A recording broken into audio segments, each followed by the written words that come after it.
Good morning and welcome to the Sports Debate Podcast. I'm BA, followed here by James J. Trey Martin, and of course, as always, Jack Hurst. How you fellas doing this morning? Hey, I hope good. fine. All Oh, right. that music get you woke up in the morning for sure. It gets I you don't know started what that really does to well. Jack. I never asked if Jack actually liked that music, but No, I like the music. I like the intro. You do a good job on that. Yeah, well, thank I you. should Well, have thank you. praised you earlier for that. All right. Well, thank you. I wasn't looking for praise. I was just wondering what your opinion was. Anyway, getting to All right. the debate. Before you start, I know we just a few seconds. Jack, what does your shirt say? New York Knicks, their championship team. Ironically, I bought this outside of the Barclays Center, the home of the Brooklyn Nets, and the Brooklyn Net owner was complaining a bit the other day that he's ticked off, their fan base is ticked off, with the Knicks' success, that they wanted this and that. But the Nets are so far away from the Knicks. They're not rivals. They're not rivals in any way, shape, or form. Yeah, they're the thought. I'm a Nets fan, and they're just not rivals. They're The only thing that worries me a little bit, if the Nets start becoming really good, ticket prices are going to go up. Net tickets are affordable. Knick tickets are not really affordable, but net tickets are affordable for the average person, I mean. Which would you rather, cheap tickets and losing, or expensive tickets and No, winning? I like the cheap. No, I'm okay with net games. I mean, it depends who they're playing. I mean, I'm just saying if they become a perennial championship team, and you got to pay for expensive tickets, you're going to be happy with that. They'll never be as big as the Knicks in New York, I don't think, regardless. I mean, because the Knicks have that built-in fan base for years and years. And the Nets kind of, even though they've been around from the ABA days, they kind of kicked around like the Long Island Nets. And then they moved to New Jersey and, Nassau Coliseum, Long Island, etc. Now they're at the Barclays Center in Brooklyn. But it just takes one star player to maybe turn the culture around. Yeah, I mean, the Nets are kind of regarded like the Clippers are in LA. So, yeah, good point, great point. Will the Clippers ever overtake the Lakers in LA? And listen, had they gotten over the top with Kawhi Leonard, he's still there, but with James Harden, etc., Paul George. I mean, maybe that would have changed the equation in LA. But when LA got LeBron and now Luka, one star player changes the mindset of the fan base. That's like asking if the Houston Texans are going to supplant the Dallas Cowboys. That's just not going to happen. I mean, the Lakers just sold for $12.5 billion. Yeah. Come on.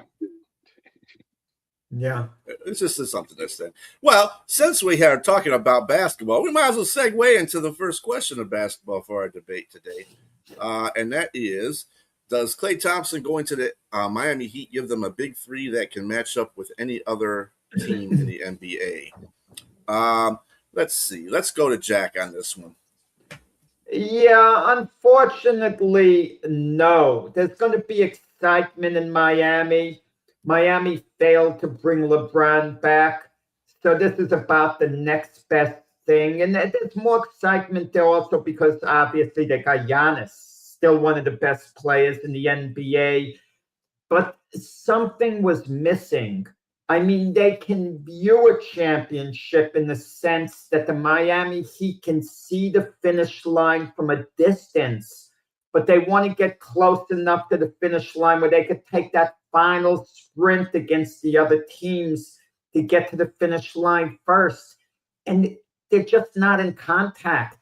They're maybe like with 100 yards to go, they're like 10, 12 yards behind. They're not going to make that time up, with the other runners / teams who are getting to the finish line. Now, if Klay Thompson was in his prime, that would be a different matter. He would give them that outside threat, that spot-on shooter, that big scorer, and he can still deliver on a given night. Don't misunderstand me, but I've seen this rodeo before. Like we were talking a little while ago about the Brooklyn Nets. And the rodeo I saw before was Paul Pierce, Kevin Garnett. They came to the Brooklyn Nets. They were still good players. And on a given night, they could be as good as they ever were on a given night, but they weren't that way anymore day in, day out, game in, game out. So, maybe before we know, Klay Thompson in his debut, he's going to score 41 points, and the Heat are going to win. Everyone in Miami is going to get excited. And the next night, he's going to score 12 points on 3 for 17 shooting. It's what he is now. It's really what he is. The name recognition is good. Look, with Giannis and Bam Adebayo, that's a very nice 1-2 punch, even though I don't consider Bam one of the best players in the NBA. James might disagree with that. I can't quite put him up there with the very best. But Bam, he had that one big night, 83 points, had a ridiculous night. And Giannis is going to be Giannis. He's an impact star. He hasn't lost that. He's going to be great for the Heat. No, they just don't match the big three of certain other teams. Like you look at the Sixers, for example. Are they really matching the big three? The big three of Embiid, Jaylen Brown, Tyrese Maxey? I don't think so. There's some other big threes I could elevate, maybe ahead of Miami here, maybe a few other teams. Not quite. If Klay Thompson was in his prime, the answer would be yes, but he's not in his prime, so they fall a little short of that. So I'm going to have to rephrase this question slightly because he's not going to be a part of a big three. He's not going to be, he's likely going, he's fighting for a 5th spot as a starter.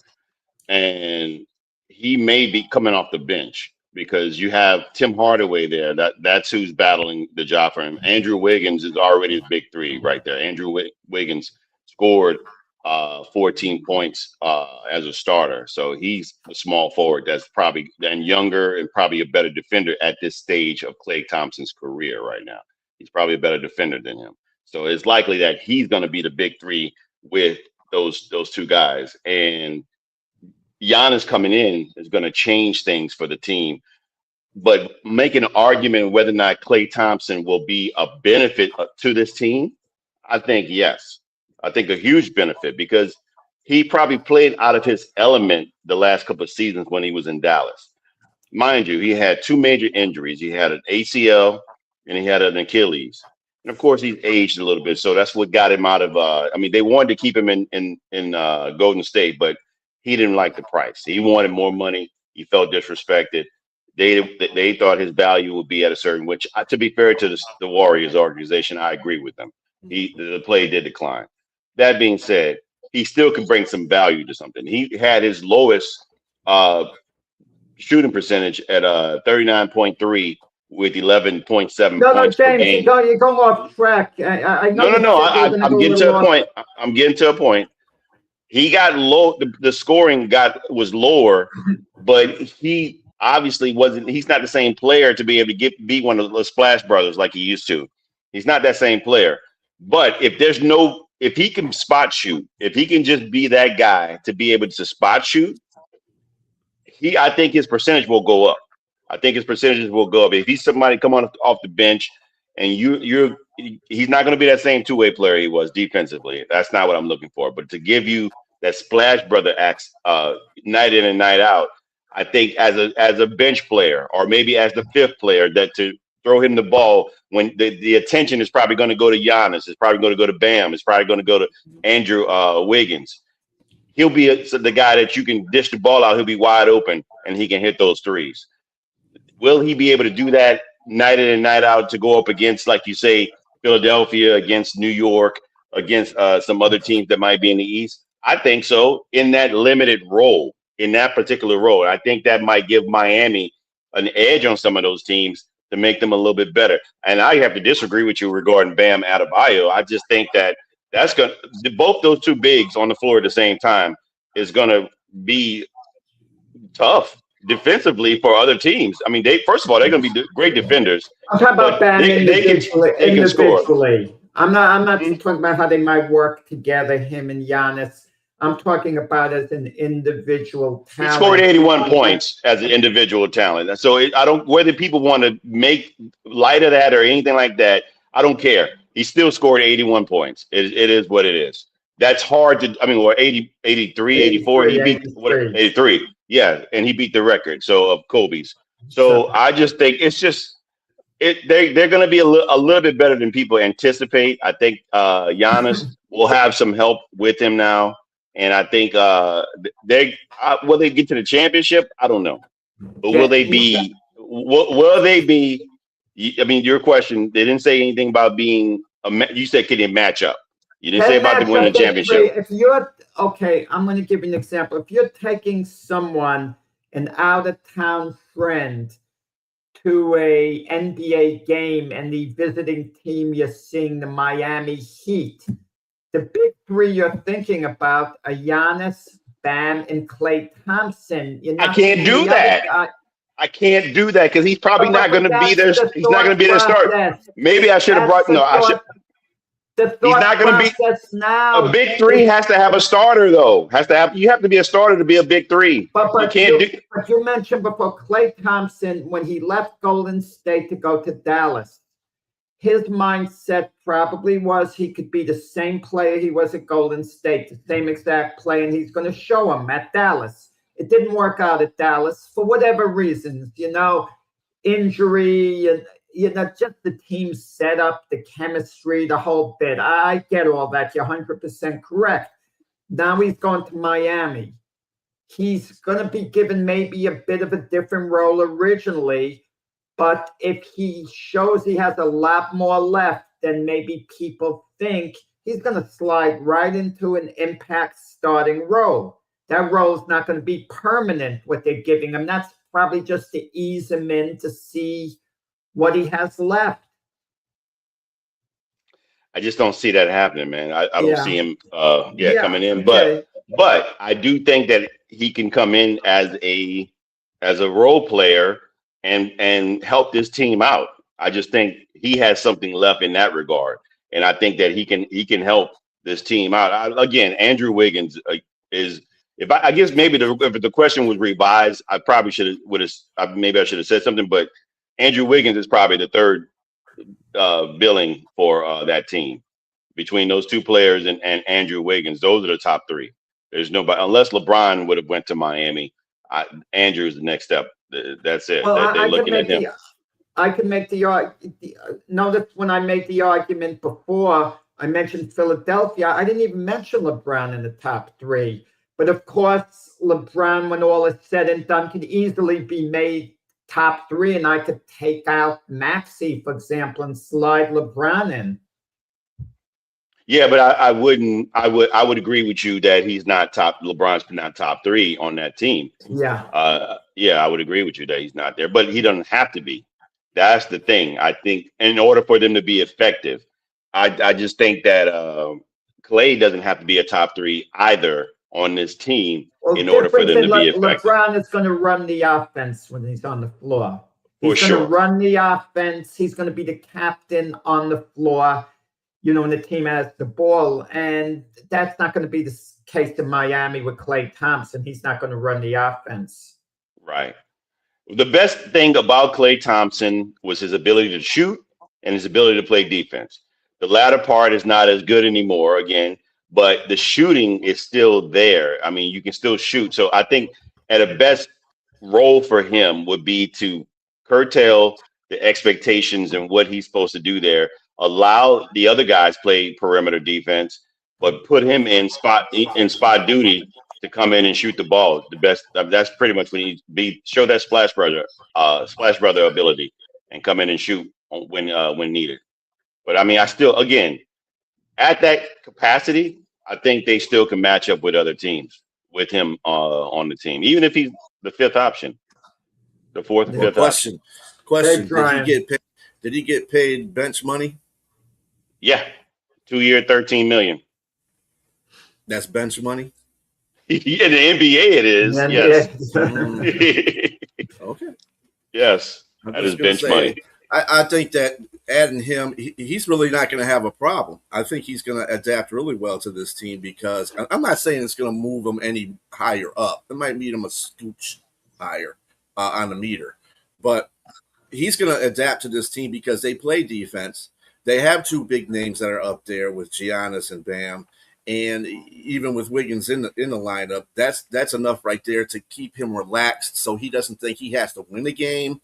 He doesn't have to do anything spectacular on that team to do it. He's going to push that team just because of that, because he's not going to have a role where he's going to be dependent upon to do anything. And I think that's the best place for him to go. I think that was a really good move by Klay Thompson to accept that offer to go there. Whether he starts or is on a bench player doesn't make a difference. I think that's what's going to make the team just a smidge better. That's how I see it. Okay. All right. So staying with the NBA.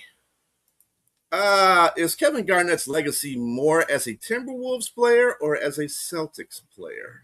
Go ahead, James.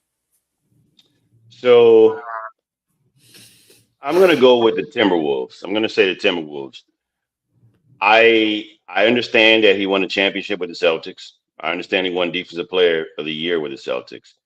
But if you look at the teams that he played with two Hall of Famers when he played with the Celtics. I can only say that, I mean, he had an older Sam Cassell. He had a young Stephon Marbury. Stephon Marbury. He didn't have him long, and he also had Latrell Sprewell. But for the most part, it was him when he was in Minnesota. I mean, and it built up. They kept building up, and when they got to the pinnacle, when he got his MVP in 03 to 04, they got to the Western Conference Finals. They just met a Lakers team that was still pretty dominant at that time. Obviously, the Lakers lost to your Pistons that finals, but they lost 4-2, and so you can see where. And Sam Cassell got hurt. He hurt his back during that time. But other than that, man, Kevin Garnett.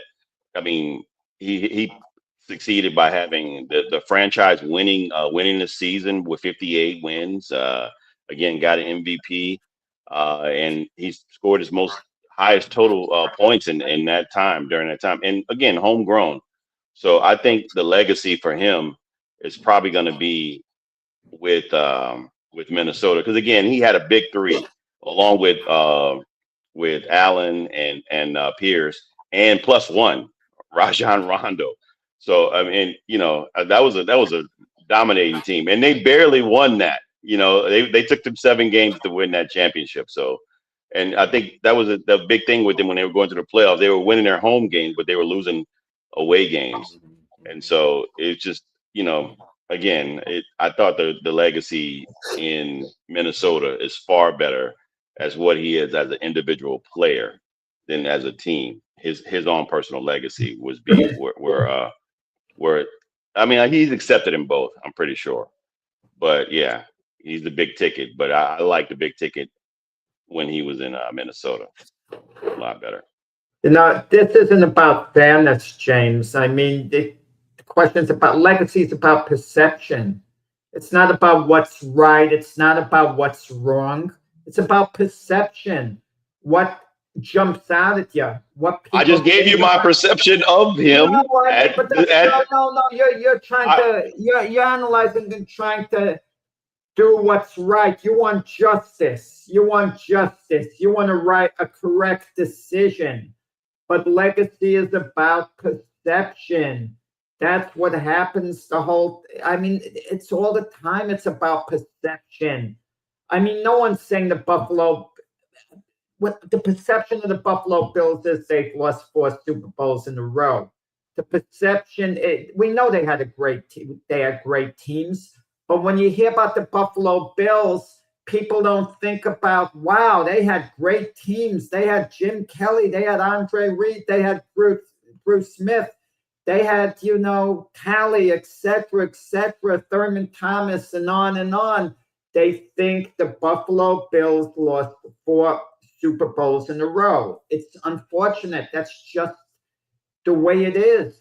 And with Kevin Garnett, the perception is the Boston Celtics. He won a championship there. They just had a big documentary on HBO on the Boston Celtics, like a series or something. And Garnett was featured. No one's having documentaries on the Minnesota Timberwolves.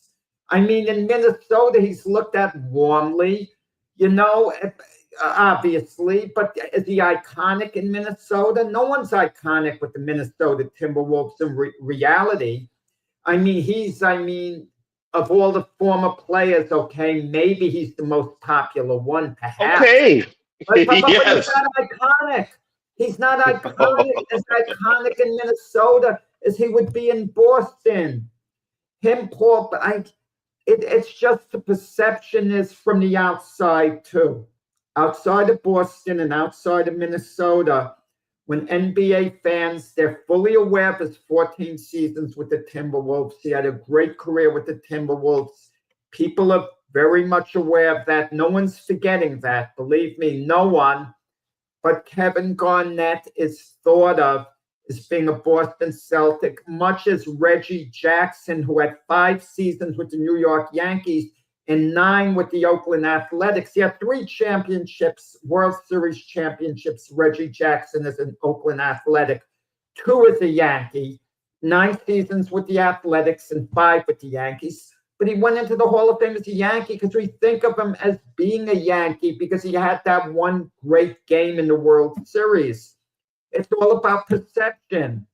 And the perception more so with Garnett is that he's a Boston Celtic a little more than a Minnesota Timberwolf.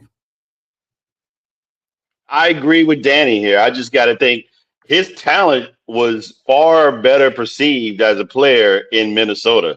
It's just I watched Kevin Garnett coming. Point. You and Danny are both missing the point. We're missing your point. I think a lot of people don't agree with your point. What is he? Which team is he linked to more? Not which one he played better for necessarily. Not which one he played longer for. What does the average fan look at him as? They think of him with Paul Pierce, and Ray Allen, that Boston Celtic connection, more than they do as a Minnesota Timberwolf. Totally. I just think that a lot of people think that Garnett, during his early years that watched basketball, loved Garnett as a Minnesota Timberwolf. Just like LeBron James. People don't think about him when they won with the Heat. They think about when he went back to Cleveland and won when he was the champion there. Well, so, yeah. But he won more chips in Miami, and he went to more in Miami. But they think about him as a Cleveland Cavalier. Just the legacy is where you start most times, especially if you had great seasons there. Legacies aren't fair. Legacies aren't fair. I'm not saying what's fair and what's right and what's wrong. If you're asking me, I would put him in the Timberwolf category, but not for me personally. But his legacy, how he's looked at from the outside, I think he's looked at more as a Celtic than a Timberwolf. But let's hear what Brian has to say. Oh, I got a question before we do that. When did he go into the Hall of Fame yet? Well, NBA players don't go in on the particular team like other. They don't. Okay, gotcha. Yeah. So he doesn't make that decision. Gotcha. Oh, so he doesn't make the decision where he wants to go to be. No. They just go. He already got inducted, and he just. That's what I thought. Yeah. Went in. You just go in. You don't pick a team, fortunately. In a way, that's good. I kind of like that.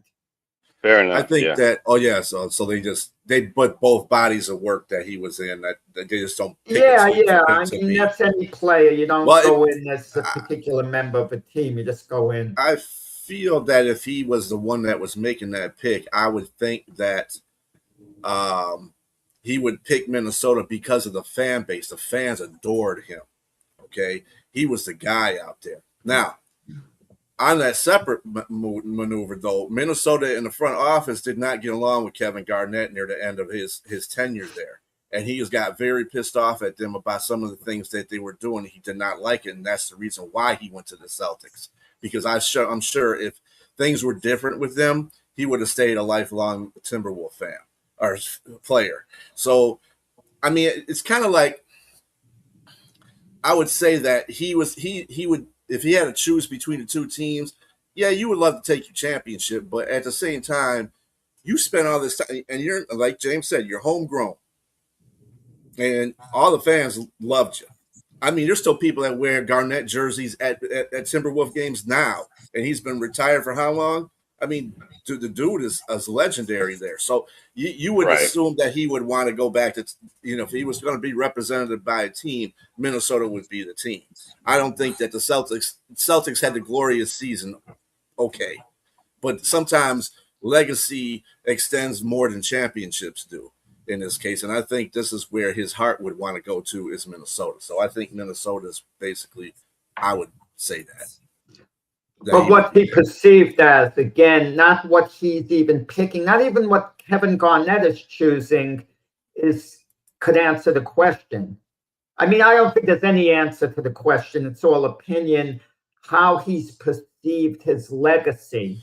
Yeah, that's what happened. Where Rick offered the ownership and it was recanted to him, and he didn't like that at all, because it's kind of like, what I kind of compare a little bit of Kevin Garnett to, and forgive me, but Matt Stafford. He spent 12 years here. Yeah, great comparison. And he is probably the best quarterback the Lions have had up, in that time frame. And then he goes to LA and he wins a Super Bowl. Now, yes, this is in his fifth year with the Rams now. Yeah. It should be his sixth year, actually. It should be 6th year with the Rams. So what do you think do you think his mentality would be the same? Do you think that it's not his mentality, Brian. It's what do we look at Matthew Stafford as? You're biased, obviously, being a Lion fan. James, what do you look at Matthew Stafford as? If he plays a couple of more years with the Rams, are you going to look at him when he retires as more of a Ram quarterback, a Lion quarterback? It's easy if he were to win another championship, it's hard to discount all the hard blood, sweat, and tears that he had in Detroit. I agree. It's not fair. Legacies are not fair. Look at it like this. It's not about justice. Look at it like this. Kevin Garnett went to Boston Celtics and won a championship, right? How did he get there? Through the legacy he built in Minnesota. Through all that hard work he did in Minnesota. The same thing Stafford did. That has nothing to do with it. Get out of here, Brian. Yes, it does have a whole bunch to do with it. What you talking about? Why would let me ask you something. Stafford was traded for Goff. Okay? Goff was they would say was on a Super Bowl team, which I didn't, until they added people, they were a Super Bowl team when Stafford got there. But anyway, Stafford got there, won the Super Bowl. Now, why would they trade for Stafford? There's a reason why that McVay traded for Stafford, because of his legacy that he had in Detroit, because he is a good football player, and he's probably one of the top 10 all-time quarterback. He's a good player. That's why they traded for him, not for the legacy. Yeah, it was. You got to have a base of a resume. I'll put it this way. He had a resume. He had a resume, Jack. Of course, everyone has a resume. So you ain't gonna pick somebody out there because they have a legacy necessarily, but you're gonna pick them on a resume. He didn't go to the Celtics because it was a perception. It's not about what's right or wrong. It's not about even our opinions per se. Who is better? It's how we look at things. Bill Buckner. The perception was the missed ground ball in the World Series, even though he had a great career. That's what we thought about Bill Buckner. Unfortunately, it popped through our heads as much as we wanted to discount it. But Danny's got another good point. Freeman with the Braves and went to the Dodgers and won 2 World Series. I mean, it's the same thing. Is he going to go back as a Brave, though, or is he going to go back as a Dodger because he won 2 championships? And he's going to have more years as a Brave when he retires. He had 12 years with Atlanta. He's on his 4th year with the Dodgers. Let's say he plays 7-8 years and then retires as a Dodger, but wins 1 more World Series. He's probably going to go in as a Dodger. I don't know about that. I'm not sure. I would give you the benefit of the doubt if those perceived athletes won more championships with the team that they're currently with. That might be a little bit harder. That's what I'm saying with the Matthew Stafford. That's the only way I say if he won another championship, it might be tough. Choose the Rams, Well, listen. To make your point, both of you, Gary Carter won a world championship with the 1986 New York Mets. Iconic Met player. He went in as the Montreal Expo, and they never got to the World Series because he had more time as an Expo. So he got in that way. So, but we look at Gary Carter, it's a little more of being a Met than in Montreal Expo. I mean, that's true, Rick. Tarkenton, I think Tarkenton is a Viking quarterback. I don't know about you guys. Well, I mean, he's been, what did you go for? 4 Super Bowls with the Vikings in that time frame? So, I mean, I think 3 of them. It may have been 3 of them. He was 3. But still. Either way, he was there, right? Yeah. They were on his back. With the Giants. Yeah. That's what I'm saying. I mean, I guess we can come to the conclusion that I believe right now, because his career is stopped, meaning Garnett's, that I would say he would go back to Minnesota because of the fan base that he has there. If that was his choice. Now, I know we got the NBA. Perhaps. That's a good point. Yeah, perhaps. Yeah, so, I mean, I just think that he would go back to Minnesota. But anyway, regardless of that. All right, let's talk some football. Okay. Who is the best backup quarterback in the NFL? This ought to be real good. I'm gonna go with you, Jack. Go ahead. Yeah, I'm glad you're going with me first because I'm gonna have to explain to James the ground rules. He's gonna twist things around, Before you know it, he's gonna have Josh Allen backing up something. I don't know, but a backup is this, okay? I know what a backup is, sir. I know what a backup is. Who is entrenched is a backup. Yes. That it's etched in stone pretty much that he's going to be a backup. Not a temporary backup for the time being that you want to play it to get experience for a few games, hold the clipboard that he's going to I already know. We had this discussion before. So I'm there. Okay, good. Then if you want to, you could say as a backup too. You could name a couple of quarterbacks. Jack, please. Okay, my apologies. Okay, I'm going to get to the point. Okay.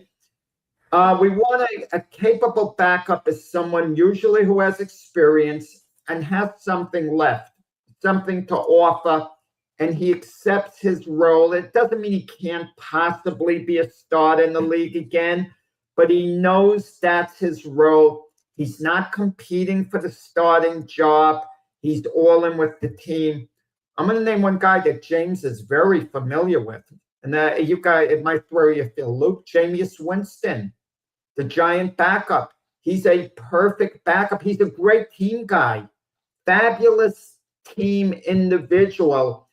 He's close with Jackson Dart. He was a Giant backup last year. It should tell you a lot that the new coach, John Harbaugh, is keeping Jameis Winston as the primary backup. It should tell you an awful lot. He did everything he could to help Jackson Dart. He accepts his role. He's not competing. He wants Jackson Dart to have the best possible success. But if he's forced to play, Jameis Winston is capable. He's still capable of being a good quarterback, franchise quarterback, not quite.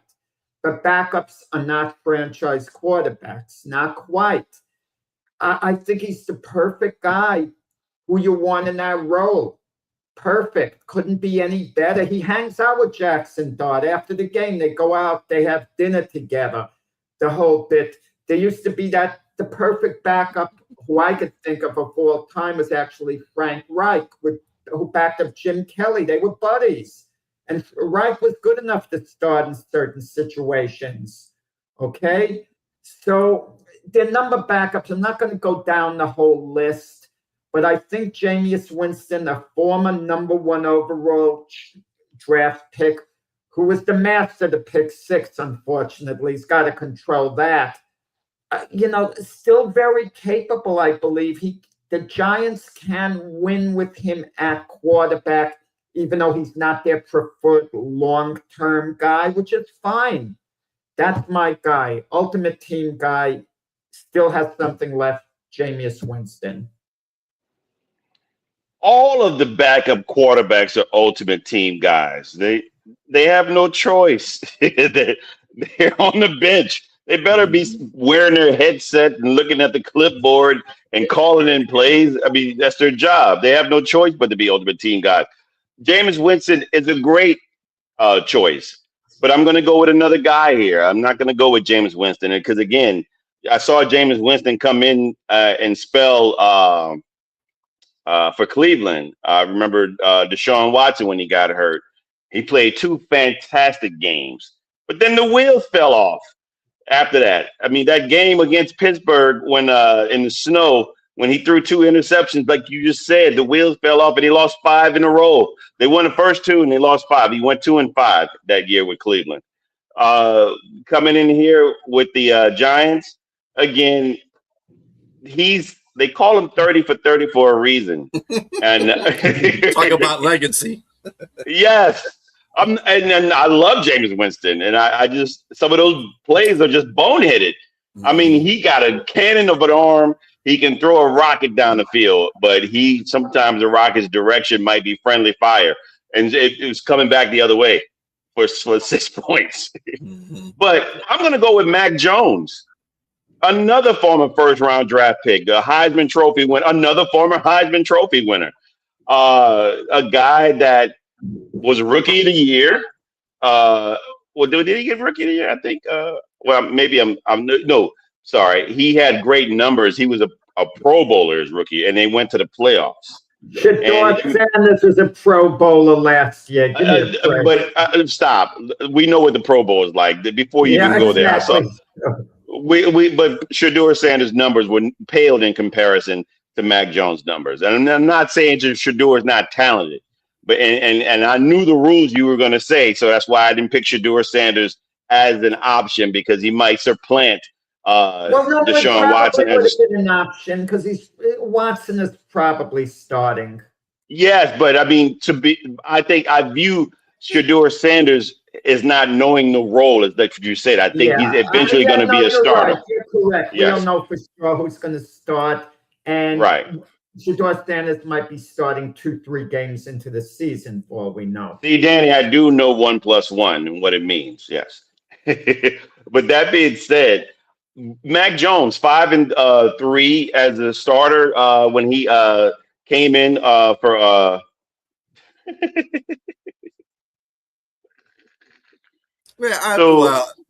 Danny, that's really. I don't have a golf game, Danny. I play golf. Miniature golf. Yeah, miniature golf. Yes. They used to give a free hole-in-one, a free game if you got a hole-in-one on the last hole in the miniature golf course. I got to admit what I used to do. I'd win sometimes, but I'd roll the ball. I wouldn't actually hit it to get it in. So yes, Jack, like you roll with some of your answers here in this competition. Yes. When Brock Purdy was hurt, he spelled him for 8 starts, and he got a 5-3 record, 69% passing, 2,151 yards, 7.4 per clip, 13 touchdowns, 6 interceptions, and a 97 rating. That's the kind of guy you want in to run an offense that's capable. I just think that exactly. That's funny. I think that Mac, in the event that Brock gets hurt, he can run the offense, and I think he can run it well, and he can keep that ship running even when they're hurt with other players. Again, I saw it as my Saints was it last year? I think it was last year when they played Rattler. They did well. He did well, and so yeah, that's my number 1. I would go with Mac Jones, but James is not a bad answer. Yeah, I like James too.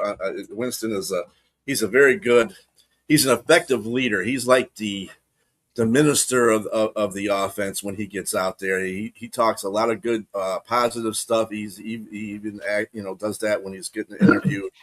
He's a good quarterback. Yeah, 30 to 30. Yeah. The other thing, James's answer was excellent, so I'm not putting it down. But I do want to point this out.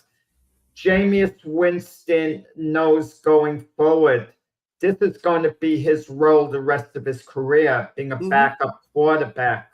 Okay. Mac Jones had one more year left on his 49er contract. So he couldn't go anywhere. Okay. And he didn't demand to go anywhere, but he's going to leave the Niners next year when he's a free agent, unless they franchise tag him, which they're not going to do.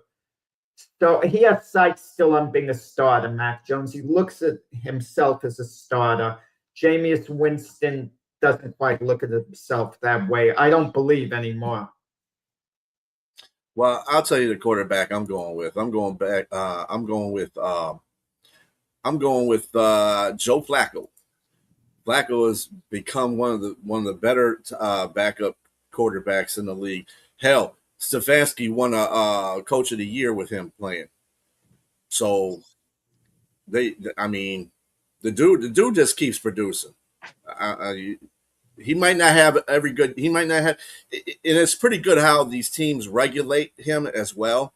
It's like he'll go on this winning streak and he'll be really good for 5 games, and then like he'll lose one. Like for instance, the Cleveland, when he was playing for Cleveland, he just totally got destroyed by Houston, and he was just throwing interceptions everywhere. I think he threw 2 pick sixes in that game. I was like, dude, what happened? He just fell totally apart. Well, and you get that with Flacco sometimes, but he's more of a winner as a backup than he is Mac a Jones loser. Is better now. I would take Mac Jones over Flacco. Actually, if you ask me who's better at this point, but your answer's better, Brian, because Flacco knows he's Joe Burrow's backup. He's not going to supplant him under any circumstance. And Flacco, I don't think is thinking I'm going to start next year or let me reset and I'm going to start elsewhere. He's just happy, to be playing in the league, still having a job. Like I think Mac Jones's days as a starter might not be over. If he gets in and looks good as a backup this year, Mac Jones, he just might revitalize his career. Maybe he's already revitalized it. We'll see. We'll see. We don't know. I mean, whatever. Yeah. Well, I'll tell you, I would put this person as a somebody that's an honorable mention, and that's Davis Mills for Houston. Oh yeah, very good. He's won a lot of games for them too. Yeah. And he's going to be a backup quarterback. Ain't no damn way he might be starting 7 games into the season or so. If CJ Stroud struggles a lot, I think the only way Davis Mills the backup. Yeah, he's a career backup for sure, and he'll.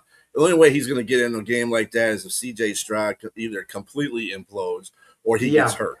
That's it. And he did, and like last year, CJ got hurt, and he came in there and he played admirably well. I think he won 4 out of 5 games that he was in. So he's another guy that I would say that's a career backup that's played really well for his team. So, all right, last question of the day. Will Anthony Richardson, speaking of backup quarterbacks, ever be an NFL starting quarterback again? Go ahead, James. I hate to even answer this because I saw the potential for this kid and I just thought it was just great. But, there's people in prison with potential. I just don't think that, I mean, for real, you got some, I've done I've visited some, I not to even put this out there, but I was a part of a prison ministry before, and I've met some very talented people in prison. And it's just unfortunate, that people are in prison. Obviously some people, they deserve, some of the people, the things that you hear them talk about, they deserve to be in there. But that being said, again, talent. It's just, and I just think that there's a lot of talent with this quarterback, but something is missing there. And it's some of it's not just the intangibles of whether or not he had enough snaps. I think it's the intangibles, like when he felt like he needed to tap out and come out off the field for something. Who does that in the NFL? Who does that? You need to come out of the game? Why are you tapping out? You're not even hurt. What the heck? It's a professional job. Things like that kind of made me look sideways and like, okay. And the fact that he couldn't beat out Daniel Jones in the as quarterback, and it's just like, okay. And because I saw what Daniel Jones was in New York, and Daniel Jones is a talented quarterback, but I think physically, Anthony Richardson is a far more talented quarterback than Daniel Jones. But something is not there, and I think part of it is going to be missing. Yeah, that may be it. Definitely is. No. I was trying to be nice about the situation, but I think that may be part of the situation. And so I just don't think. I think he's got a lot of talent there, but being injury prone and not having enough snaps, and just in the league that you are today, you got to come out ready and with guns blazing. And they give you an opportunity to be something, and it just didn't work out. He's going to turn out to be a bust. What was he, the 4th overall pick? And yeah, he was the 4th overall pick. He's going to end up being a bust, man. I just think that as being drafted that high, and it's not fair to him. He probably should have been drafted later. He only had 15 starts in college. And he probably shouldn't have played that high, but they drafted him that high, so they wanted him to play. But again, there's flashes there. I just saw more errant stuff as a player, and I think that he'll be better suited as a backup, if he's in the league, unfortunately. No, it's easy to forget that Anthony Richardson has had some good games. He's had some good games where he shines sometimes, and when you're fourth overall pick in the draft, you're going to be able to hang around the league a long time and eventually revitalize your career. It's all about landing in the right situation at the right time. I mean, look at Geno Smith. He lands with the Jets. He gets an opportunity. Kirk Cousins, who had an excellent NFL career, of course, he lands in the right spot with the Raiders. You mentioned Joe Flacco a little while ago. He landed in the right spot with Cleveland. He just couldn't hold on to the job, long term. Had he played better, Flacco would have, had he continued playing well, I should say, Flacco would have, been on the Cleveland roster today, whatever. But Anthony Richardson is going to hang around the league. Then it's a question of getting an opportunity at some point. That opportunity might even come with Indianapolis. You never know. But he's got to win the backup job first. Indianapolis might cut him. They might trade him. A decision has to come down soon. They said that they're holding on to him. He's got to beat out Riley Leonard for the backup job. I mean, if he's third string, he's not going to see the field at all. And if Daniel Jones goes out, Anthony Richardson comes in, he plays well, his stock is raised where someone else is going to pick him up next year, whatever, if he doesn't stick with Indianapolis. I got to believe Anthony Richardson at some point is going to land in a situation where a team is going to take a chance on him temporarily as their starter. They'll have other plans as well. It could be an Atlanta Falcon type situation between Tua and Michael Penix. Imagine Tua wasn't there and the Falcons got Anthony Richardson instead of Tua. Maybe he supplants Penix and would wind up being the starter this year. That's what I mean, that type of a situation. I got to believe some way, somehow, somewhere, something is going to open up temporarily for Anthony Richardson down the line. And then it's up to him whether he cashes in or not. So I'm going to say yes. Yeah, Anthony Richardson. Yeah, just let me finish a sentence, please. He is going to get a chance to be a starter on a team elsewhere, because this is a league that gives the Jacoby Brissett chances to start, time and again. So if Jacoby Brissett could keep being a starter, Anthony Richardson is going to get one more chance somewhere. Jacoby Brissett is a better quarterback than Anthony Richardson. Doesn't have as a quarterback. Upside. Way better. No, you're right. His ceiling is low. but Jacoby Brissett's floor is high. He's not a starting. No, it's not. He's not a starting caliber NFL quarterback, Jacoby Brissett. Tell that to the teams that allowed him to start. He's been a starter before and for teams. He's a starter. Starting job. He might not even last with Carson Beck, a third-round pick right behind them at Arizona. Who's going to be the starting quarterback coming out of the gate in Arizona? Jacoby Brissett, but it's okay. Thank you. Time this season, but Carson Beck is going to take over for him. But the question you're asking is whether or not Anthony Richardson will be a starter again. He may be a starter, but for how long? My thing is exactly. I agree with that. Okay. He may be a starter, but for how long? He's very injury prone, and he has very little experience. And what he does give you, it's very streaky. I think it's more 30%. He shows you his talent, 70%, whatever else that is. It just wasn't good. Just wasn't good. And I mean, again, I'm not saying he's not talented. He is. But Jamarcus Russell was talented. That's he's better than Jamarcus Russell. Huh? Say it again? Anthony Richardson is better than Jamarcus Russell. With his legs, Jamarcus Russell had a fantastic arm. He had a fantastic arm, but he was Richardson has had some good games at least. Yes, he has. But he's had talent around him too. The receivers in Indianapolis are phenomenal there. I mean, when they were all there, Michael Pittman's gone now, but all the guys that were there is a quarterback. I don't want to hear he's had talent. Quarterbacks who have talent don't get the job done. J.J. McCarthy at Minnesota had Justin Jefferson. He didn't capitalize with them. No, fair enough. I'm just saying that he had the talent there. He got a job done sometimes. But most times he did not, Jack. Most times you mentioned, you said he had a couple of good games there. But will he get, based on his talent, he still has the talent. Might he get another chance if he starts putting it together a little bit as a backup and shows someone something? I think someone is going to give him like that one last chance because he was drafted so high. He's just got to look good in training camp, wherever he goes to. I think it has to be the right team, the right situation for him to fall into. To me, he's losing the battle to Riley Leonard, and that's damaging. If he loses, that's not good. Tells you everything. That's not good. Let me go back to what Rick Sherlock said about the whole situation. He is missing that.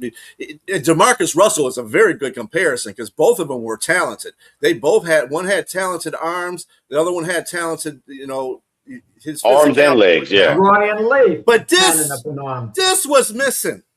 This was missing. When you get that missing, you can't really stay in the league as an NFL quarterback because you got to be cerebral. You got to be cerebral.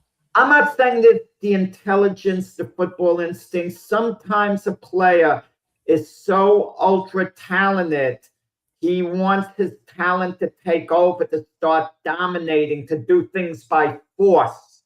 And that's what Anthony Richardson tries to do, things by force. Look, Jackson Dart. Same thing I could say about, like Anthony Richardson. He tries to do things by force. Running with the ball, holding it too long. He may be out of the league at some point. I mean, who knows? I mean, he just had one season, but yeah. I mean, he got to figure some things out and change some ways. Yeah. But my point is, yes, Anthony Richardson has had what, 3, 4? This is 4th season now. What is this? This 4th season? Third. His 3rd. So yeah, I mean, no, it's more than 3 years. This must be at least his 4th year. I don't think it's. Well, how long? Well, that was the last draft selection that was made. Maybe I'm wrong. Yeah. What's his face before he passed away? That was his last draft. Jim Irsay. Yeah, Irsay. Okay. So when was that? Like 3 years ago? What was it, 3 years ago? Wasn't it that he passed away? I'm not sure. But anyway, that wasn't any of his daughter's draft pick. That was his daughter. That was his draft pick, and I'm sure that his daughter is struggling to find a way not to be mean to Richardson, but at the same way be fair, because that's why they're trying to say, well, we'll keep him, we'll see what happens. I don't think they have a trade partner. They ain't gonna have a trade partner for this guy, because when you don't have it here, they don't want you, and the NFL team is not going to want you. I don't care how much talent you have. Talent will win you a couple of games, but without this, you're going to lose a whole bunch of. They're not going to recoup a lot of value back for him when they trade him. If they trade him, they still have a tiny bit of doubt. Not a lot of doubt, a little doubt. We picked this guy 4th overall. If we just let him go and he thrives elsewhere, there's always that element of doubt with all teams. That's why with the Vikings, with J.J. McCarthy, they're going to be reluctant to let him go just in case he pans out. If he was a lower round draft choice, you wouldn't care as much. Jack, when he was picked at number 4, I was the most surprised when I saw that happen. I'm a fan of LSU, and I saw him play at Florida, and that wasn't on the talents that he displayed at the combine were not on display at that on consistently at Florida. Again, he only had 15 starts. So the RAS score is what got him number 4 overall, relative athletic score in the combine. The things he was able to do. That's why I hate the combines. Jamarcus Russell sat on his butt and threw 40 yards. That's what got him number 1 overall pick. Combines are good for late round draft selections. Once you get to the 5th, 6th, 7th round, okay, I can kind of study the combines a little. The first few rounds, I'm going on game film, scouts, the whole bit. I'm not the combines. Come on. I don't know. There may be a contrast to that argument, because now everybody's talking about Marvin Harrison Jr. not going to the combine, not doing a pro day. He can still be good, Marvin Harrison Jr. He needs to change the scenery. A quarterback. I don't know about scenery. If a quarterback can throw to Mike Wilson, yes, come on, man. He would be smart to take a fly on Marvin Harrison Jr. Fair enough. I mean, taking just the name off the name alone, but I mean, I don't know, maybe something in his head. He'll thrive, Marvin Harrison Jr. Might be a couple of years from now, but he'll thrive. Whatever scout convinced Irsay to take him as a 4th rounder, that dude should go in the Hall of Fame too, because I'm going to tell you what, based on what you're saying, Jack, that's exactly what that scout had in his mind. Look, he's an athletic wonder. We got to have him, blah, blah, blah. Not thinking about his brain, where his brain is thinking about the game itself. He was looking at his athletic ability. No. As a quarterback, every position gets analyzed based on what quarterbacks do in games. If you're not a thinker, you're not going to last long in the NFL. And that's the same thing that happened to Jamarcus Russell. Jamarcus Russell had all the talent in the world. That's a perfect example in equality to Richardson. At least he started. I got to put it that way. Well, I mean, Richardson started. You're right. No, Jets took Zach Wilson number 2 because he could throw across his body so wonderfully. But how many throws do you have to make across your body during the game? I mean, it's whatever. But I hear where you're coming from.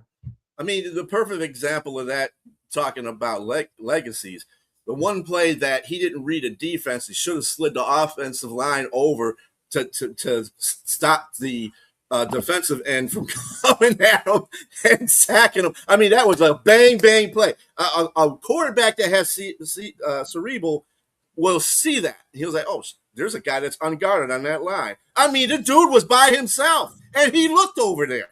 So you mean to tell me if you're not putting 2 and 2 together, dude, you can't make it in this league with being a quarterback. That's all I'm saying. I don't know. He might be a career backup too. It depends on how this whole competition goes for second string. So, but don't you dare, Jack, to say that Jacoby Brissett is not a better quarterback than Anthony Richardson. That's terrible. No, I didn't say that. I said okay, you said the upside. Forgive me. The upside.